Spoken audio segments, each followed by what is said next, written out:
Greetings and welcome. My name is Jake Grayson. I'm a wildlife food forest garden designer, and I'm very happy to announce that I have finished, quote unquote, planting the Clifftop Garden. So let's go and have a tour. So this is the work which has been done by Ollie and Andy. They've built this set of stairs so you can access the house much more easily, access the garden much more easily from the house, and there's some steps coming up. So this is the entrance to the garden. I'm going to give a full tour now, so I'll talk about the different levels. So there's three levels. There's the bank along the top there, the north bank. There's the east bank over that side, and then there's a separate level which is down. So those are the two banks. The main garden here, and then there's a shelf down there. And let's go through the plants. So where you can see there's bamboo, that is Bowles hybrid willow, and that's about 6 meters tall, grows about 6 meters tall, and it's all along the back there in front of that concrete wall as well. Can't have it here because there's a telephone line coming across, so they kind of stop there.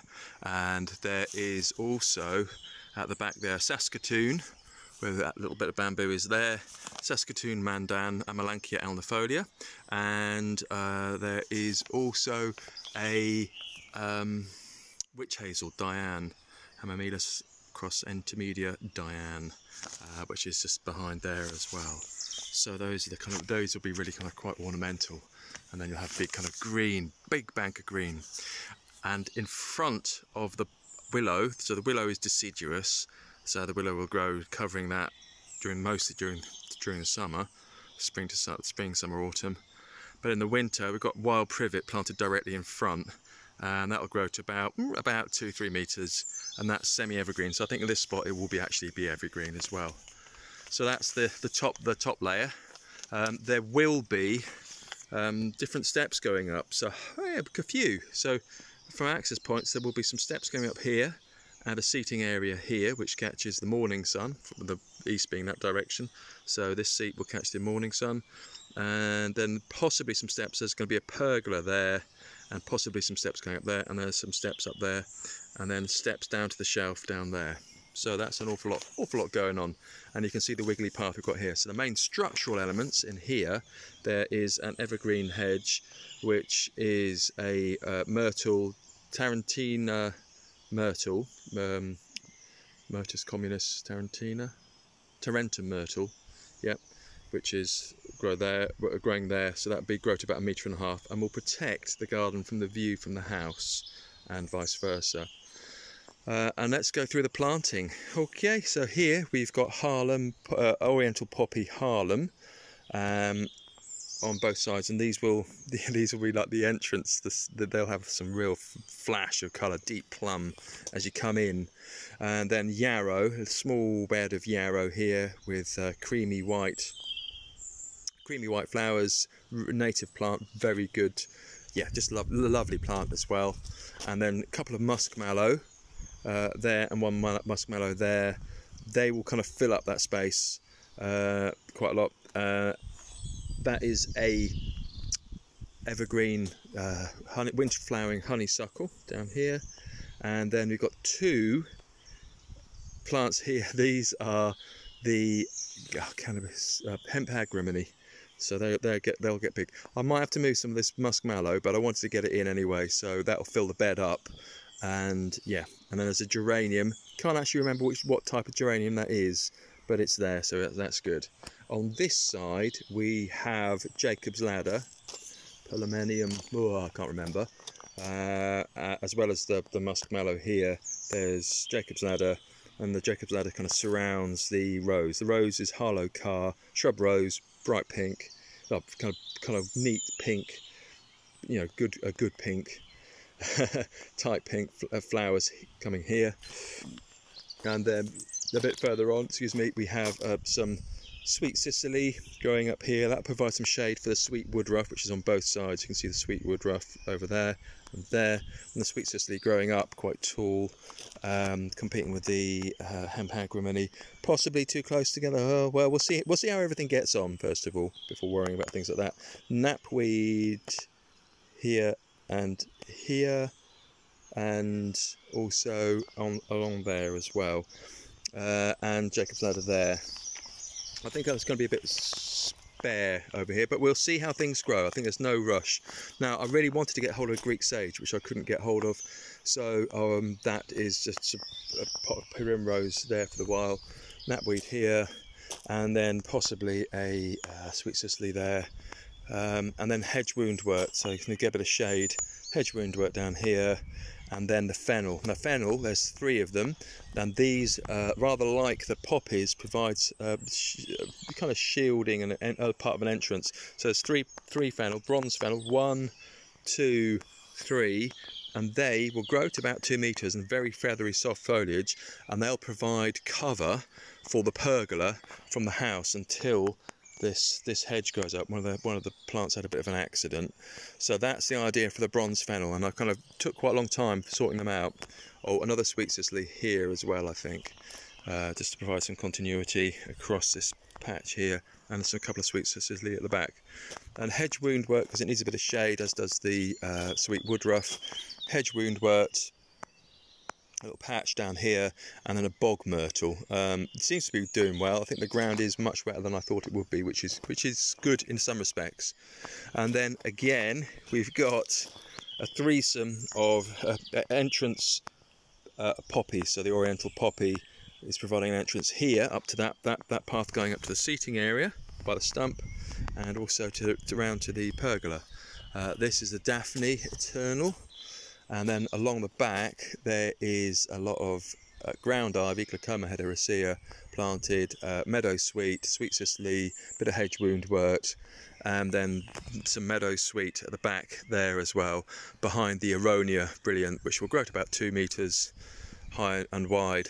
So it'll be kind of proper, yeah, there'll be lots of tall, interesting stuff going on there.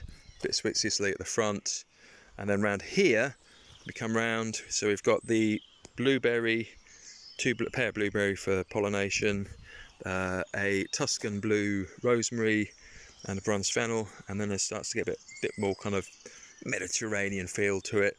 There's a mint. This is a Moroccan mint in a pot with holes drilled in the bottom in a barrel. And then I've got the native, what's it called?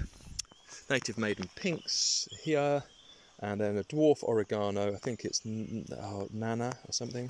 That's a dwarf oregano, native pink, so these should spread. And in my crushed concrete bed, thank you John Little, this is, there's 3 thyme. It's russetings I think, but it's Thyme cerophyllum, which is a native. And then you come round, and then you have a low Rus aromatica, which is a lemonade bush, but it's a small lemonade bush. A red currant and a black currant, or is it the other way around? It's a black currant and a red currant, I think. That's Ben Hope. I can't remember the other one. I think that's Red Lake. And yes, so there's space here for some more stuff, which is good. I don't get overboard on it. And then at the back, as I said, we've got meadow sweet. So you've got the Aronia. You come in here. You got your row of shrubs there.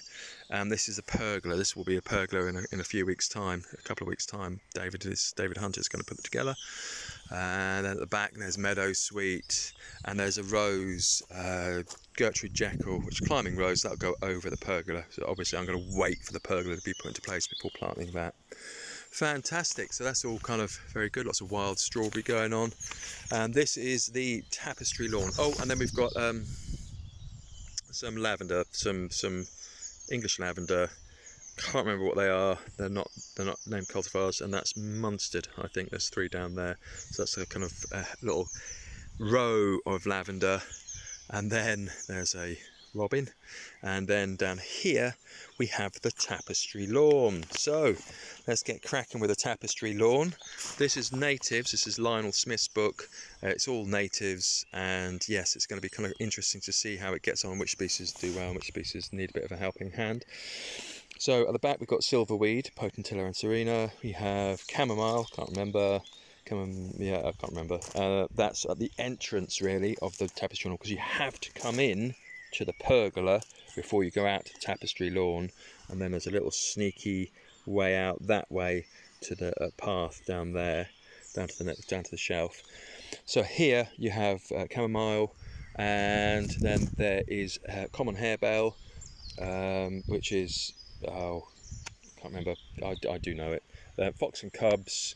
A bird's foot trefoil, some more common harebell, Campanula rotundifolia, and then there is red clover.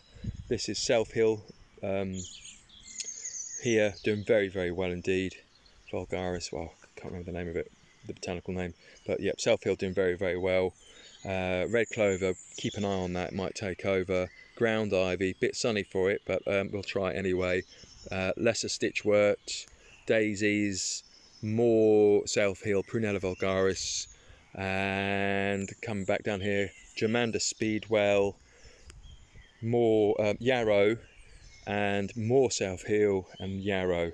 So you've got to watch out. These are kind of edging plants. They're kind of the more robust ones. You've got to keep an eye on them. And this is the whole beauty of a tapestry lawn, is that when you mow it, this will take a little while to get established. So it's a bit of a labour of love. I did try growing trays, but didn't really work out so well.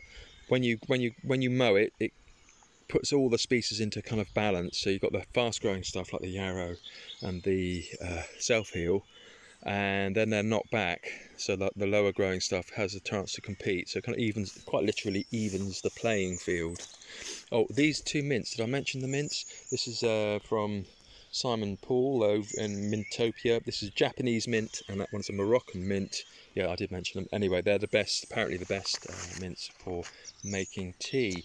Now I'm going to shouldn't really walk on the beds, but I'm going to, because I'm going to go down here. I just want to talk about the plants down here as well. This is a bit dangerous at the moment, so don't try this at home. I need to we're going to get some steps, so hopefully David's doing some steps. So we've got two black currants. Ooh, it's got some sort of scabby leaf disease. Black currant Ben Hope. And then there's a lot of Vinca minor, lesser periwinkle. I've planted it all over, and I'm going to get geraniums and put a border of geraniums all the way around, just to keep the grass from growing in. And there's yellow mustard as a temporary ground cover as well, and there's lots of wild strawberry too. So this is another Aronia brilliant, which is a lovely plant, and then that one is an Amelanchier alnifolia down there.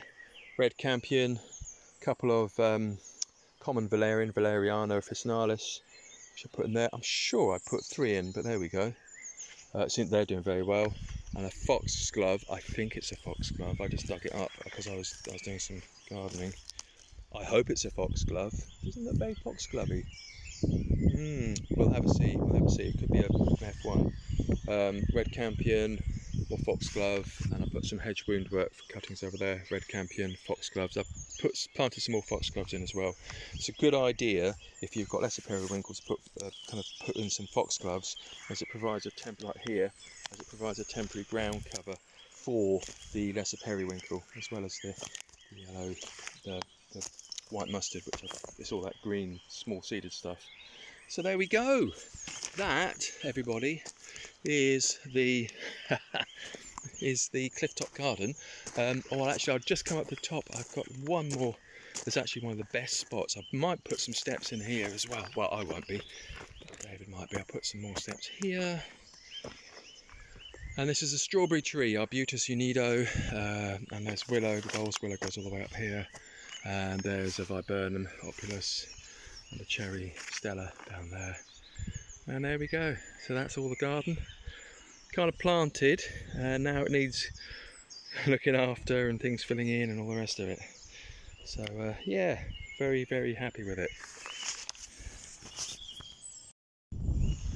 And there we go. Thank you very much for watching. Hope that you enjoyed that. Do subscribe if you like this kind of thing. And I just think it's fantastic. I really love this space. It's a beautiful space, and yeah, I'm just very kind of happy with it. And it's just shows, for me, it shows like what you can do with like wildlife plants, native plants for wildlife, edible plants. So there's like a lot of bushes of aronias, and there's herbs and rosemary and thyme and oregano and black currants and all sorts of stuff going on. And it's also very ornamental, and there's quite a lot of fragrant plants in here as well. So I'm very, very happy with it. So thanks for watching. See you soon. Cheers, bye.